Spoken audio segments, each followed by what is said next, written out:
interference. I'm so happy to have Sure. you back again here. I think our last video was very informative.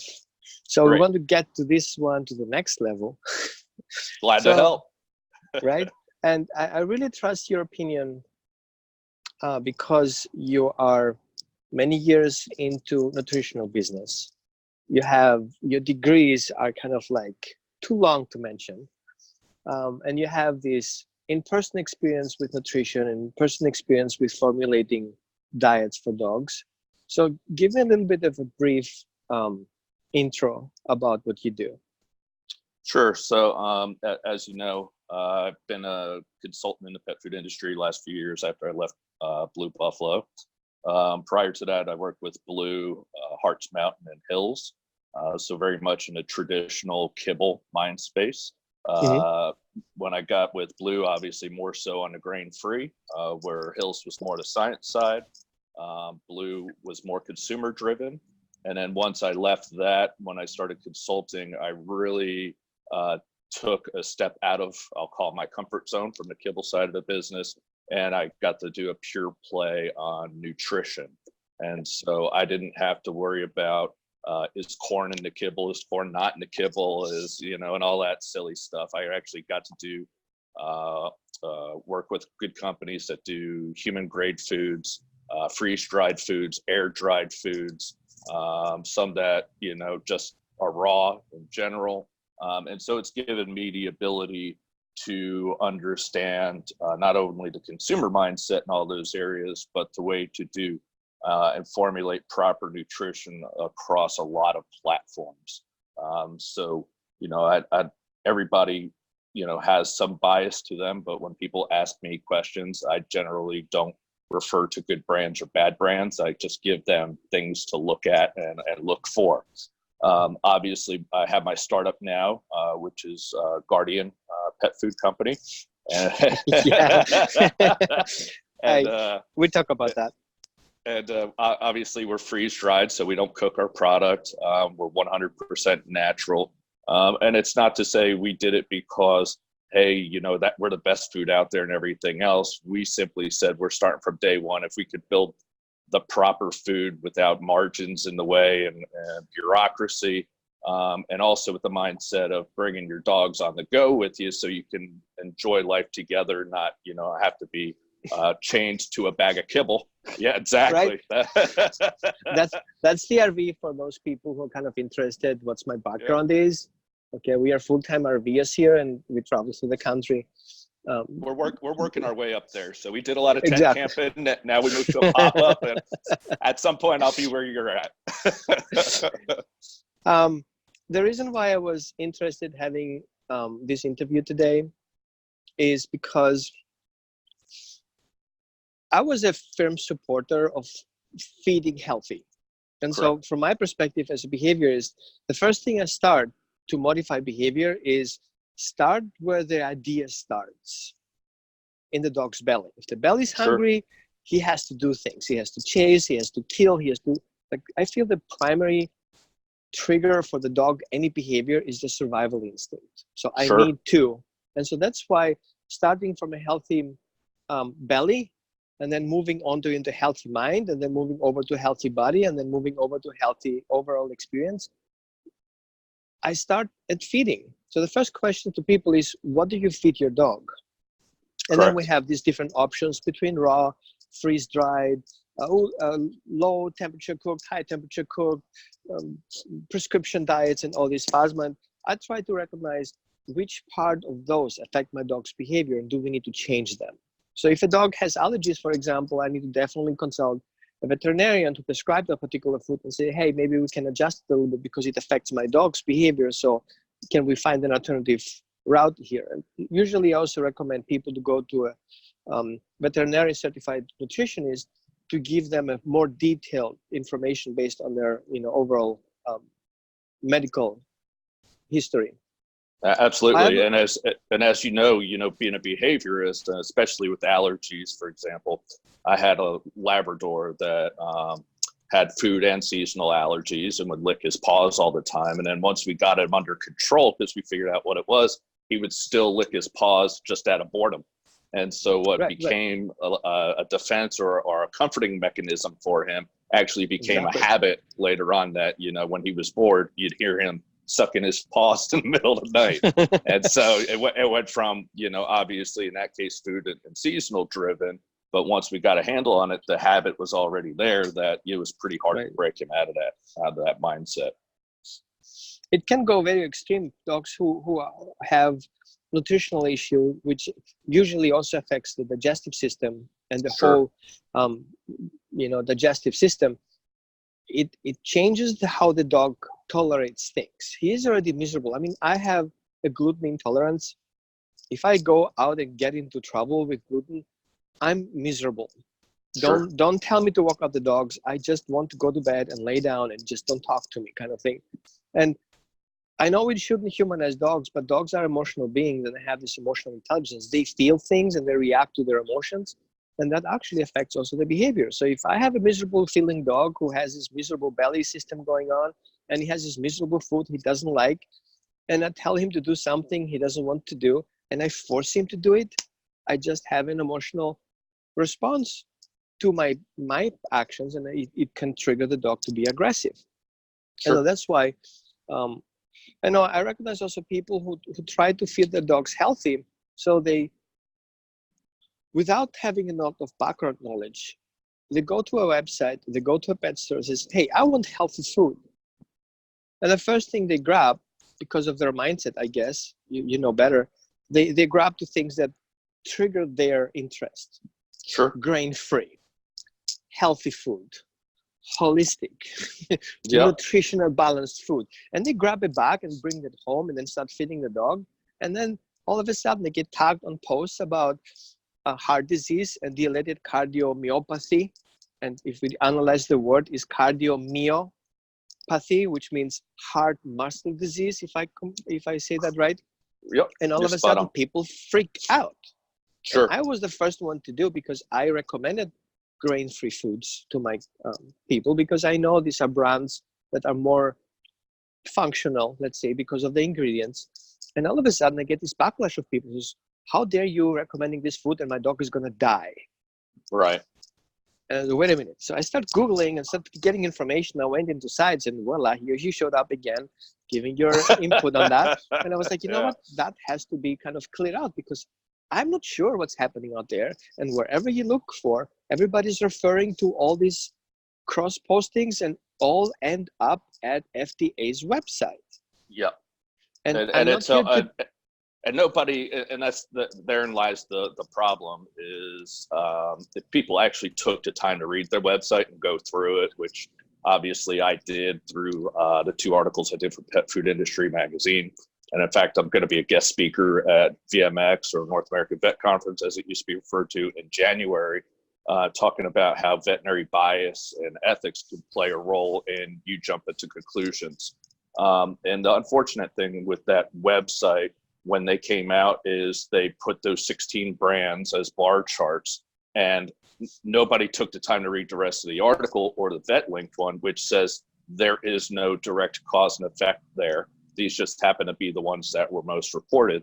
Well, I would argue those are probably your top grain-free selling foods. And then when you look at the number, and obviously working for Blue Buffalo and knowing their brands and portfolio inside and out, because I was there, they were the easiest one for me to go look at. And when I went in there, you actually saw grain foods reported, even though the number was whatever it was, 16 or 21. You saw it go across multiple brands. You didn't even see the same meat source or grain-free source or grain levels or grain-free levels. And so even though they reported it as such, it made those 16 groups look bad, even though that isn't what the data said. And unfortunately, many people love a picture, so they don't have to read the PDF with all the cases in there. And unfortunately, the Hills, the Purinas, and other ones are in there. And, a lot of people tend to forget, everybody's blasting California Natural. They're owned by Mars Pet Care, but nobody ever wants to point that out, or Merrick's owned by Purina. And so, they act like they're all boutique brands, and they're not. And so there's a lot of misinformation out there. And in fact, if you saw on their website, corn was the number one protein source. You know, I've lived in the U.S. my whole life. That's pretty common protein. It's not like it's emu or something. I have in the freezer. And so the top proteins were what you'd expect because they're the top selling proteins. And so you have some of them that want to harp on, well, kangaroo was 9.3%. Well, you know what? There's only two companies that were doing kangaroo that made up 40 and 60%, and that was Signature and California Natural. So why aren't we talking about Mars again? And they're not a boutique brand. They have the science. And so, it's a very frustrating kind of argument because it's an emotional argument, as you know. And as soon as somebody says grain-free, they go into panic mode if they think they're harming their dog. The reality of it is there's no cause and effect there. And in fact, what you're seeing on their website is it's misdiagnosed DCM. So they're not all DCM that's coming in there. And there's actually a bunch of secondary diseases that are attached to it. And they could actually be primary diseases causing DCM to be secondary. And as you would know and understand, when you have a gluten sensitivity or celiacs, a secondary illness with that is DCM, because by default you have carnitine deficiency, right? So if you're not eating your meat enough or getting your intake or taking the supplements, well, DCM isn't caused by what you're eating. It was actually caused by celiacs. And if you think about why most people go to grain-free, they could be self-diagnosing GI issues. And instead of going to the vet and paying $900 for the bag of food, I could get the same food at PetSmart for $40, and all I did was read online what causes diarrhea. And so you could have a lot of underlying diseases that are going on there, DCM being secondary to it, and the vet doesn't know because you have the consumer self-diagnosing. Or they simply don't even know if the dog has underlying GI disease, and they just went to grain-free because of past dogs they had.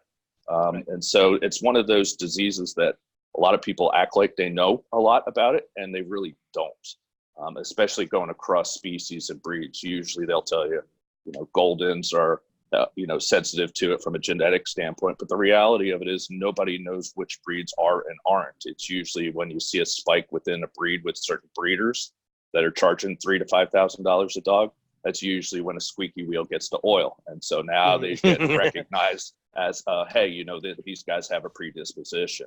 And so right now, yeah, there might be a heightened awareness about it. But if you actually see the number of reported cases, and some could argue, well, it's underreported, whatever. But if you look at the sales of grain-free products in the U.S., you're nowhere near what that normal 0.1 or less, 0.001 or percent or less. And so I get it. I understand it. Yes, they might have seen the trend, but they saw it in Goldens. And if you actually read the study by Goldens, Stern, Labradors, Retrievers, Whippets, Bulldogs, Shih Tzus. You name it. Yeah, exactly right. It's in there. And the one study that, everybody tries to cite, which is the Stern study out of UC Davis. The reality of it in there is they eliminated close to half the dogs because they didn't qualify as DCM and low taurine. Well, it would have been nice what they did qualify as, because if they were all eating grain-free foods, well, that kind of throws your hypothesis out the window. And more importantly, they even recognized in their study the need for genetic testing and a controlled study, and the list goes on and on and on. So they even recognized the flaws in it, but yet certain people have utilized it to their advantage to become part of studies that Purina and AKC are both funding now. That's what I wanted to lead to the conclusion, because the question is, if I am a person who has a dog and I'm suspicious that my dog is sick, and I go to the vet, and the vet says, well, your dog has heart disease. What would he do next? Or what would I do next? Do I report it anywhere? Yeah, I just try to follow the line of information flow right now. Yeah, so they're supposed to. So what they should be doing and truly be doing is trying to figure out what the disease is. And so to determine if it's truly DCM and not a secondary disease or another heart disease, because there's multiple, just like in humans, they should be doing ultrasounds and things of that nature. Unfortunately, you have a lot of people that they ask the question first, what are you feeding your dog? Is it grain-free? And then they take the leap. And so as a result, they immediately change diet. They'll immediately start supplementing. and they might see a reversible behavior, and then they blame it on grain-free, and the reality of it is you didn't know the underlying cause. Because if I would go to the vet and the vet says, well, let's do an ultrasound and let's do this and let's do that, and as he talks me about the test, I can see the thousands of dollars sprinkling down my wallet, and I was like, okay, I got it. Okay, what do you just want like me the to do? Matrix, just like the Exactly, Matrix. exactly, just dollar numbers. And the next thing the vet will do is he will recommend me a food. Sure. And I'm not blaming the veterinarians. Everybody has to run his business. So which is likely his product he will reach out to? Well, he has several options. Yeah, and usually, obviously, it's going to be the ones that they're carrying from a veterinary standpoint. So, and obviously, a lot of it is taught through school. And I think a lot of people tend to forget that. They'll tell you they don't want to be food pushers, and inadvertently they are. They just probably don't recognize it. Some will be diehard, food brand junkies, as we are as a consumer. But a lot of the schools, and UC Davis is a great example. They have a feeding program where Purina literally gives away the veterinary food. If I remember, Hills and Purina were both at like 50% off to the students, and they start early there. And so depending on the office and what they do, they're going to support that brand. And so, if, for argument's sake, if you walk into a vet office that's been established for a long time, and they're firm believers in Hills, they'll stay firm believers in Hills until somebody else can get their way in there, or vice versa. But usually, you'll see Hills and Purina because they're the top two vet brands, or quote unquote therapeutic foods in the market. Now here's my question: if I would be a veterinarian, we kind of go down the aisle of kind of like look deeper behind the scene. If I would be a veterinarian who represents a brand, would I report my brand that is on my shelf if there is an issue, or would I rather recommend a brand for testing, or blame a brand that's not in my business? Yeah, so there's lots of things that come at play there, right? And what a lot of it comes down is to the unknown. And so one of the easiest things to enter in the marketplace is the pet food category, right? And especially with the claims that people make today, and you see the Blue Buffaloes jumping channel from pet specialty to Walmart, and even the Food, Drug, and Mass, and Rachel Ray's jumping to PetSmart and Petco.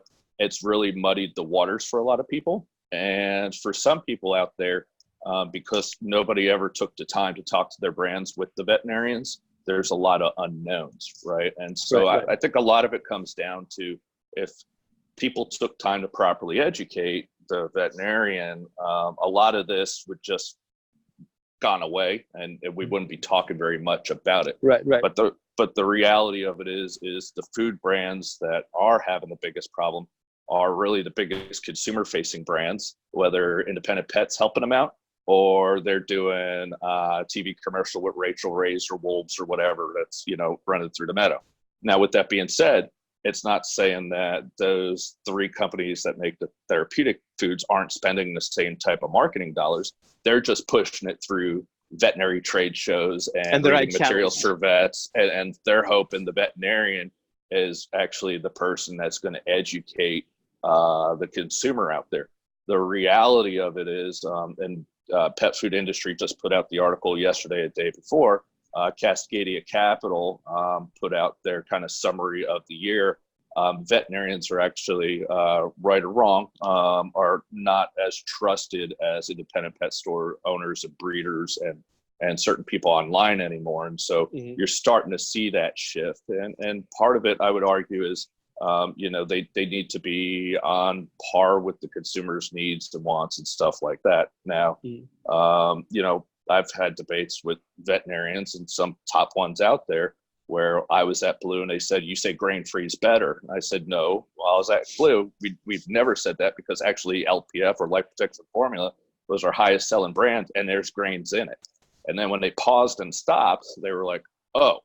And so some people jump to the conclusion that you're making claims that you're not, when you're really not. You're offering up consumer options because of how that consumer wants to feed their home. And sometimes, like in your case, being that you have a gluten allergy, you're probably going to want a gluten-free food because you're going to react to that saliva if it gets on your skin and everything else. And so a lot of people forget that some of those human allergies can code through saliva and stuff. And that's why people are looking for different protein or different grain options or carbohydrate options, because it's actually the interaction of that dog with the human. It has nothing to do with the health of that animal. Okay.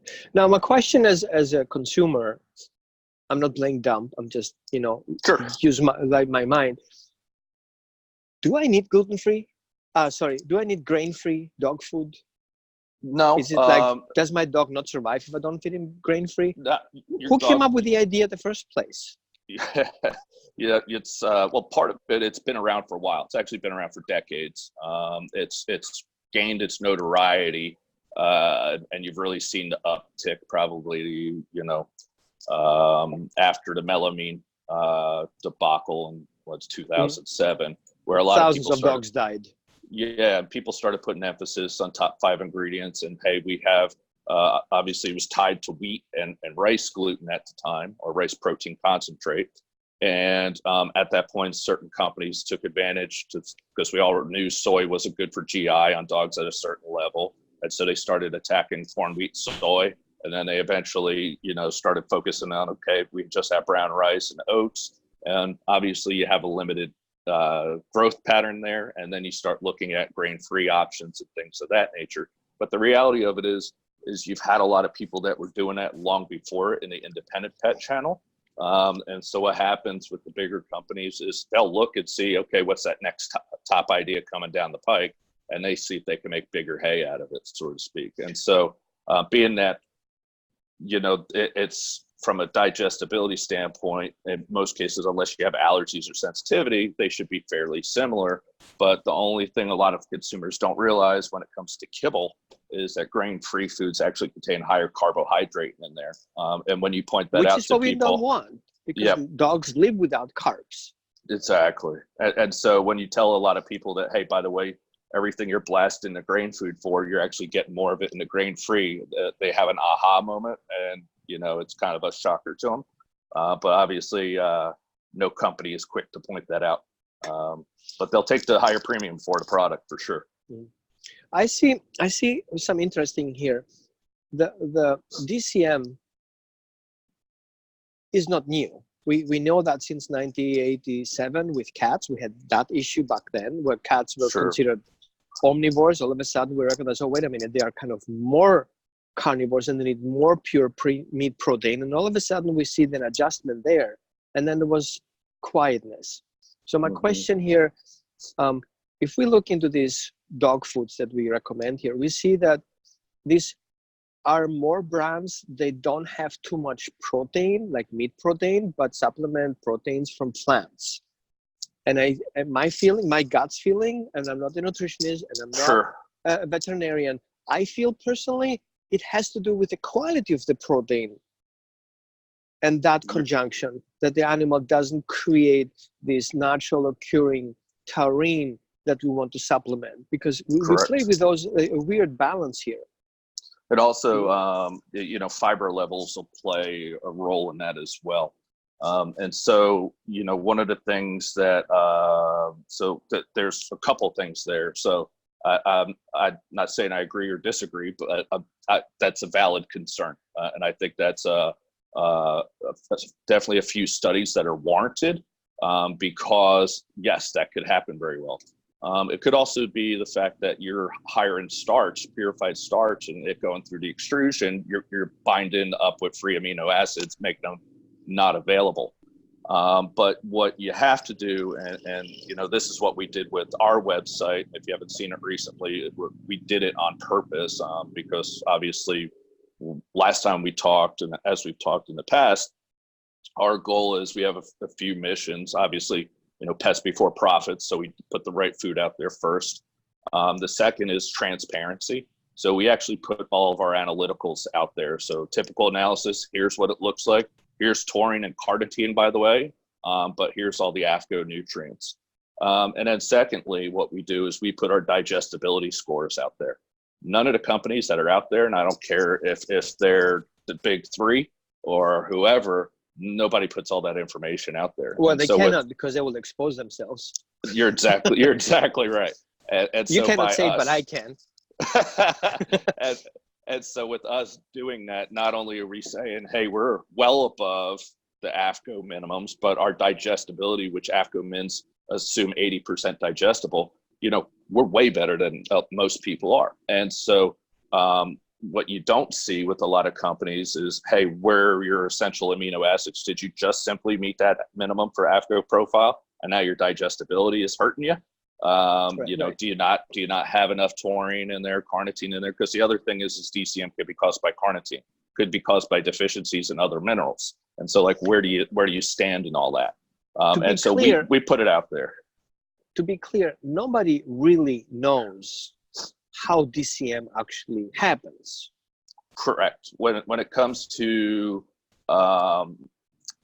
the perception or believability and cause and effect, the only one that's out there that has been truly studied, and that was in larger breed dogs, is when it's tied to taurine. Has anybody gone out there and said, hey, what's the hereditary cause of it? It's this gene or that gene? No. What happens if I fix taurine now? Does that cause a carnitine deficiency? Because if you look at the FDA report, they had DCM and non-DCM cases, and they had them all in the low, medium, and high taurine. The other question I ask veterinarians, and to me this is a simple one, is do I take a fasting taurine level? Do I take it after I eat? Should it be plasma? Should it be serum? Or should it be whole blood? And nobody can ever answer it, and that's why you see all three of those categories on there as well. And so if you think it's taurine, or everybody believes it as 100% proof, why can't you simply answer to me, when's the right point to take it, and what's the true normal level? And what's high in you might not be high in me. So, are the numbers they're reporting, are they tied to, hey, they ran a Beagle study back in the day, and that's what they figured, average and standard deviation is? Or did they do it on all 2,000 breeds that are out there running around? Well, this is another problem. It's exactly right. What we look for here, and I dump it down a little bit. I have a company who makes pizzas, lots of pizzas with cheese, pizzas with more tomatoes, with sausages, and what I try is have people buy as much pizza as possible. So Sure. what I would kind of keep the flavors to what most people like, and then I do all these studies based on particular people that live downtown, which I know that are healthy, and then I make these tests. And then it says the whole world wants this, or this pizza. And I try to push my pizza idea. Why does the food industry not recognize that each dog is individual?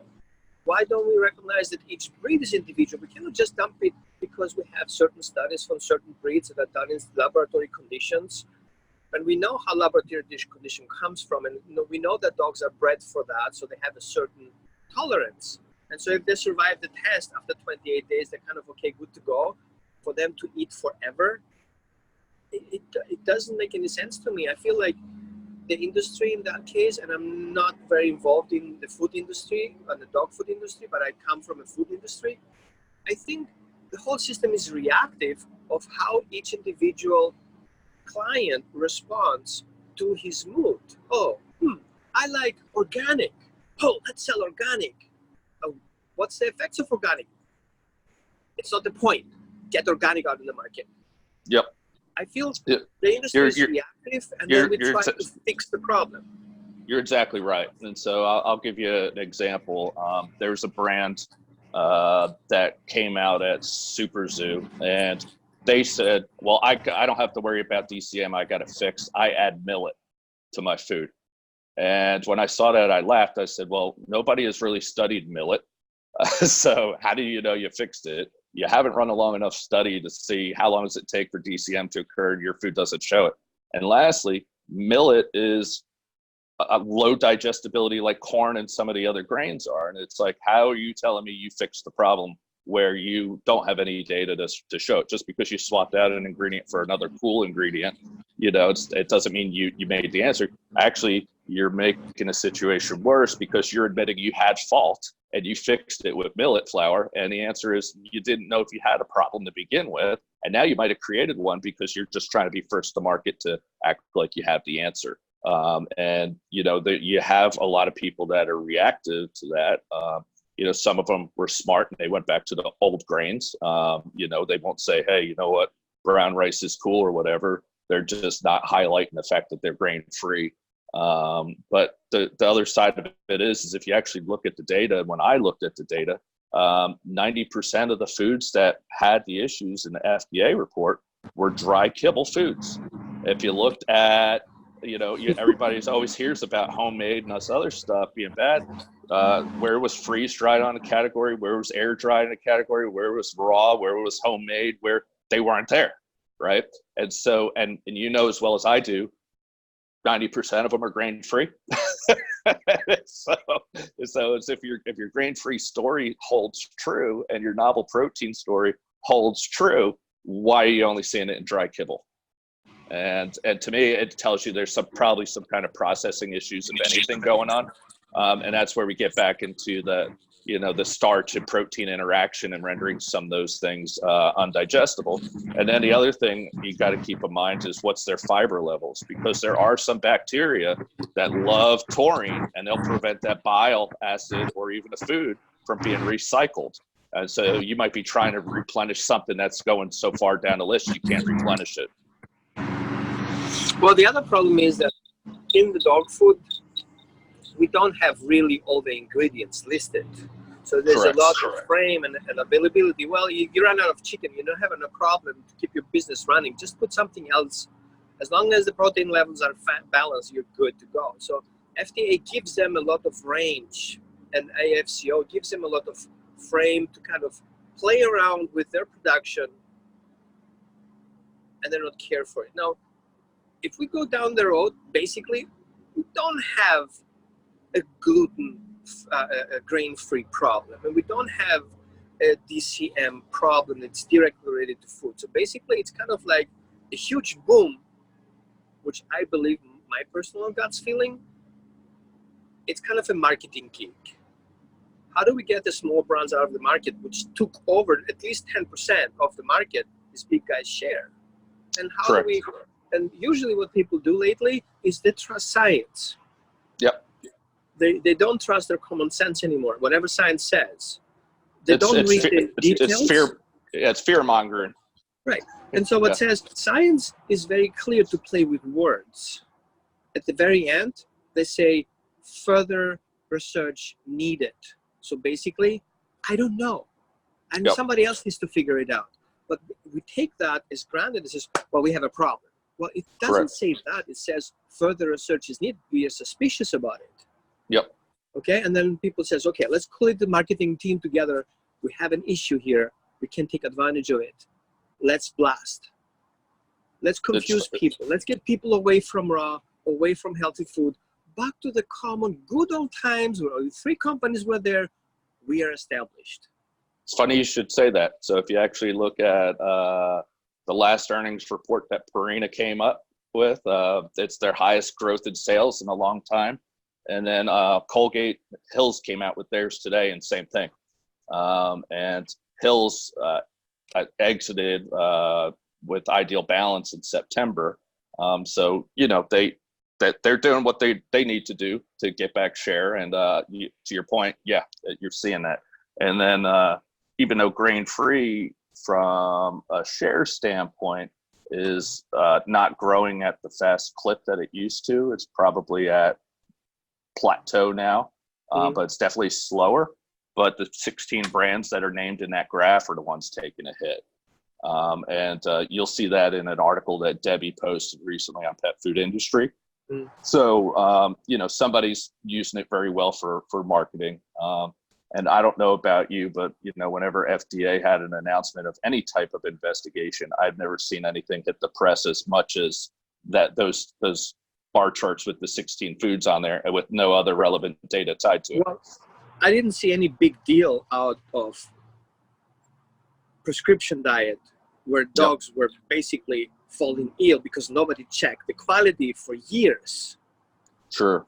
Well, the other one is you got to keep in mind that's under veterinary oversight. And, would you report that, hey, you weren't overseeing the person? I did notice that on one of there was a prescription diet UD. And frankly, if that was me or Bob was the veterinarian, I would have never reported that, because that's probably one of Hill's lowest protein foods. And the fact that you're reporting it as a DCM case where you should have been tracking for taurine levels and stuff like that, Well, that was on the veterinarian, not on the FDA is very Hill's. clear. When you prescribe the food, it's your responsibility which directions you lead. So the company is out of problem. Like, I'm just producing food. You prescribed it. Exactly. And that's why, I would be a vet. I was like, yeah. No, clearly, I'm not pro grain-free, and I'm not pro kibble. Sure. I am forced to feed certain foods because of the way I can live and the way I have availabilities. I would not be able to feed raw here because I don't have a refrigerator. I don't have the feeding system available. So I use, and I was happy. That's why we ended up talking with each other, because I was looking for a high quality brand that I can feed my dogs as much as I can afford it. Because my dog has a heart disease, my small guy, Sure. and he has to eat healthy. And my other dog has a kidney problem and has liver problems, and I have to be very careful what I'm feeding, because she's such a natural dog that if she doesn't feel healthy about the food, she will not eat it. So she is very conscious about her digestive system, and if something doesn't feel good to her, she will actually stop eating that and she will go somewhere else. Sure. And my other dog, I've seen that if he's not healthy, he's more stressed and he's more reactive to stuff. And so I found the Guardian food basically solved all my problems, because I had a high quality, high digestibility food. I have a high, good quality ingredients in it. I can store it easily. My dogs love it. I had a hard time transitioning from previous Stella and Chewy into that brand, because my dogs are kind of like weird with switching, because one dog of mine has kind of like switching issues. Sure. But it was just, flavor. It wasn't actually the quality. They didn't have diarrhea or something. They just didn't like it. Sure. But they're full into it. And if I try to switch them to something else, I don't like that. I want the other one. That's good for us. Yeah, right. Now, the other thing that I see that with my guys, which aren't kibble, again, I have storage issues and I have two big dogs. I need a lot of food. Sure. I choose a brand that is more from the health perspective, high quality proteins. They are,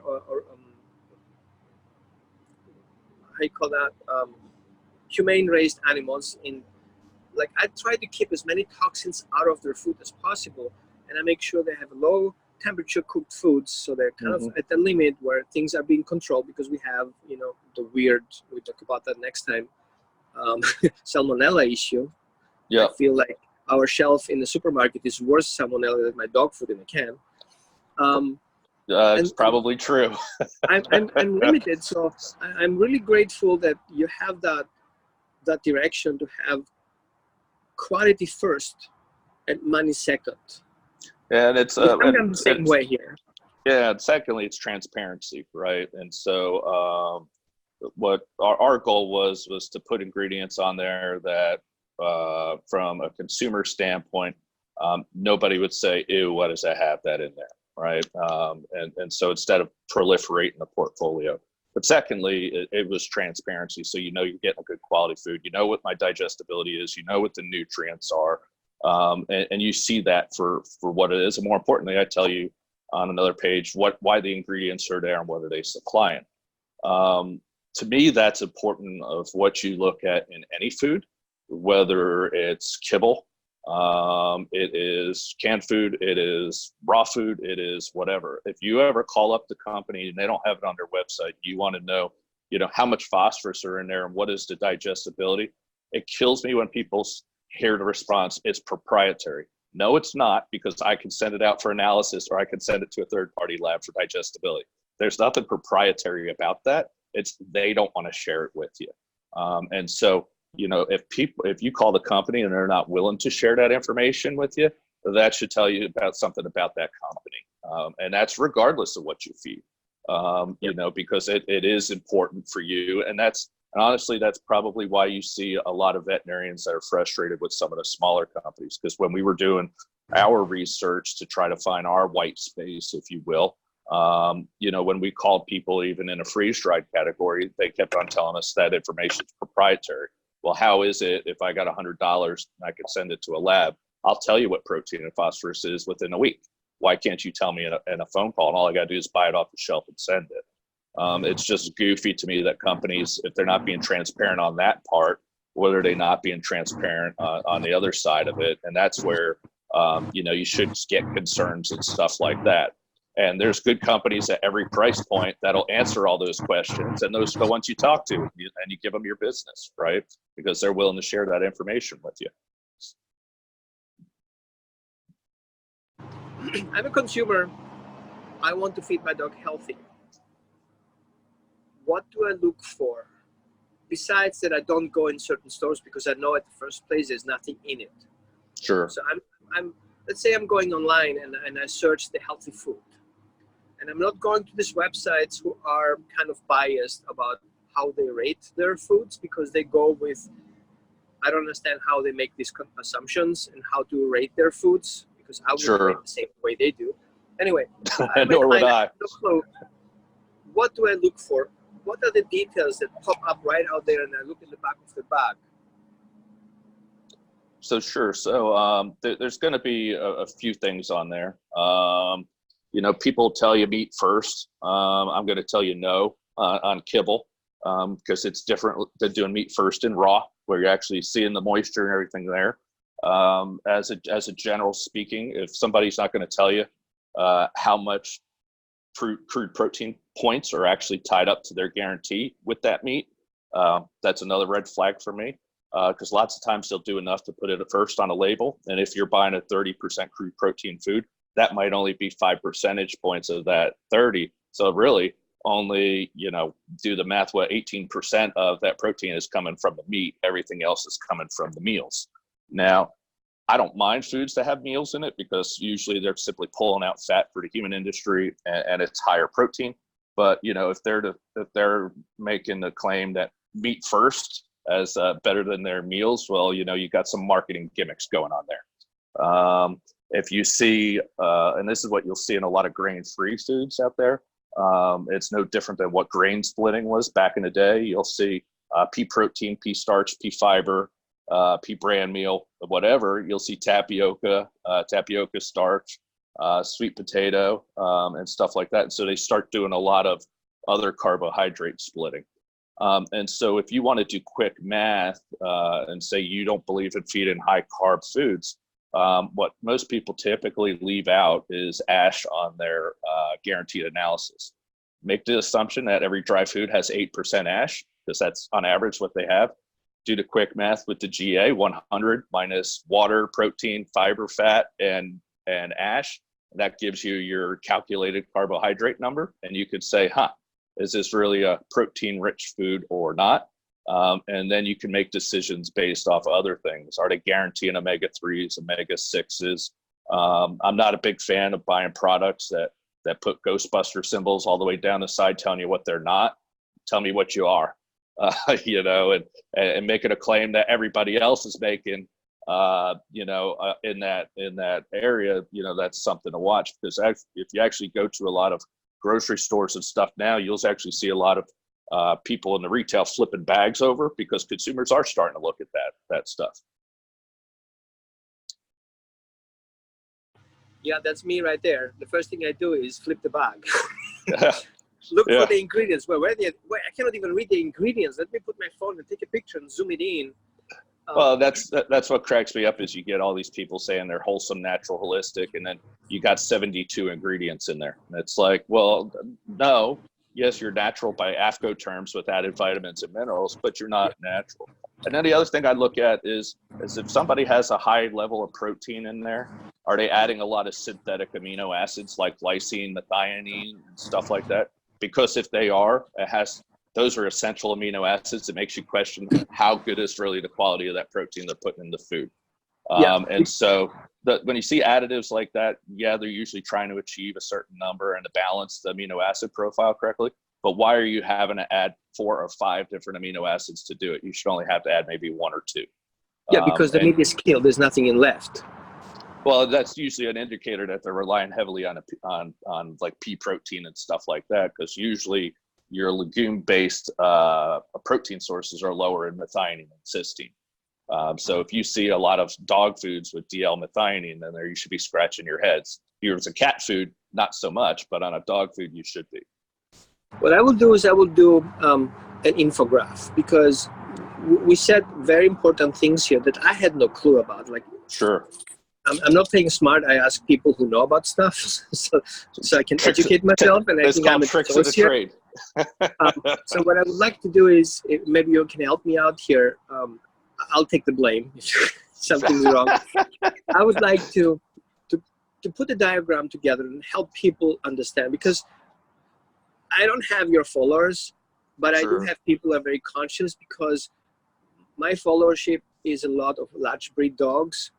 I need $2 a month. So I consume a lot, and it costs me a lot. So I need to know how much money goes into quality and how much money goes into marketing. So I want to feed my dogs as healthy as possible, because I don't have a bunch of money, but I want to spend it wise. I'd rather paying in food than paying in the vet bill, because my dog doesn't benefit from the last anyway. Correct. I need to put it down in kind of a picture, so people like to look pictures, as you said before. They look at pictures, they don't look at data. Correct. And I want to, again, thank you for doing that effort of creating a food. And I know it's difficult from an industrial perspective where I'm coming from. I know how difficult a startup is, and you have to consider so many things: costs, import, constructions, manufacturing, storage, and marketing, and all this stuff comes together as a startup company who hasn't had a sale yet. It starts to push certain things that you want: bigger machines, bigger leveling machines, a packaging machine, a palletizer, and all this stuff. And I really see your effort and how much passion you put into high quality food, because most people says, we cannot afford it, give it up, sell kibble. But no, you stick to the plan there, and I really support this. I really appreciate it, because you do things for the dogs and you don't do things for gimmicks. That's correct. Yeah. I appreciate the kind words. Thank you. So any final words before you hang up? No. As always, it's always good to be on air. And, if you want to send me a blinded ingredient statement in GA, I can help draw out some questions that you would ask if you were looking at it. And then obviously you can make the pretty graphics and stuff. I'm the R&D and science guy, so you get stick figures from me. I'll have it run through you and give it the final approval. Okay. And you could pick you could pick whoever. Like I said, maybe to a fault if people ask. I tell them direct what to look for, and I won't tell them feed this, don't feed that. I think it's in their best interest to decide that, because they have lifestyle decisions as well. But at least give them the tools to ask the right questions. That's what I always strive for. Thank you so much for today. Anytime. I know you take time for something that's more important than talking on a video blog. So thank you again for your time. I really appreciate your efforts. I would like to share where people can get more information about you guys. Are you still doing nutritional consultations, or just for businesses? Right now, we still talk. I mean, Jim and I still talk to people one-on-one and help with that. Obviously, if they want information about our products, they could just simply hit the email link, and it'll go info to us. Being that we are a startup, if you have distribution questions, Jim answers those. If you have nutritional questions, they go directly to me. That'll probably be that way for a long time, because I don't like template questions and answers. I think when people ask, they deserve a genuine answer. So if people also have questions, they can follow me on LinkedIn or hit me up directly. Okay. Where can people buy Guardian food right now? What's the best way to get it? Right now, you could buy it online directly from us. If you buy it in the bulk packs, that's the best way to buy it versus individual, because individual wrapping, obviously you're paying more for individually wrapped. But we use actual recycled foil packaging that holds 10 bars. So the consumers can actually recycle our bags in their own recycling bins. And that's part of our sustainability and ultimately part of our B Corp certification, which we should receive hopefully next month or December. And so that's all part of our transparency and sustainability. And obviously, with B Corp making the world a better place, better, or like I always use in Scouts, when you go camping, leave it better than you found it. The abbreviated version of the outdoor code, but it's a real good line for life. And so we'll also be talking about the different animal sanctuaries and things like that we'll also be supporting as well. One of them we'll be working with is run by Michelle Akers. She's actually the all-time top women's soccer player. She's won the silver boot and all those things as part of the '99 Olympics, and she has a sanctuary down in Georgia. And so, being that Jim's good friends with her from the soccer days, we've decided to partner with her starting out, and then obviously we'll branch out from there as well. Because I also support a children's reading program that I founded when I was in Topeka. And so we'll be doing a lot of those things so people can see, what we're doing with the proceeds and how we're, not only improving dogs' lives, but other people's lives as well. Right. So if I would chase your ingredients at their source, where would I end up? All of our ingredients. No, all of our ingredients are U.S. and Canadian sourced, and our manufacturer is actually in Canada. The reason that our manufacturer's in Canada is because that bar concept is proprietary to us, and they were actually the only ones that could make it. And when I say make it, being that it's precision fed, and literally for a 25-pound dog, you don't have to worry about scooping it half bar and half at night. And then me doing all the obesity research, I didn't want people overfeeding the animal. And so they were the ones that could consistently make our bar. Nobody else could in the U.S. And so that was part of our delay getting the market, was actually finding somebody who could make it consistently. But all of our ingredients are U.S. and Canadian sourced. Cool. One thing that I really like is it's easy to work with. And we have smaller dogs that are kind of like 20 pounds, two 20 pounds, and the other ones are bigger. So what I do basically is it's easier to just scratch it with a knife a little bit and they break really easy up. Just sprinkle it down and good to go. You'll like it better come January. We're working on a molding machine where it could be broken into 5 pieces, so 5 pounds per break. Thank you. Because I'll make sure I'll send you something. It's all over the place. Like my wife is like, get off the table, go back in the sink. I'm like, okay. Yeah. Well, once we get the prototypes, I'll send you some. But they're being worked on now. We just approved the mold yesterday. Cool. Okay. Yeah, I really appreciate your time. Our time is over. We can talk for hours. So yeah, let's keep in touch on that, and we'll talk about soon. Absolutely. Go deeper into stuff. Thanks a lot. Have a great rest of the day. You too, man. Have a good one. Bye-bye. Bye.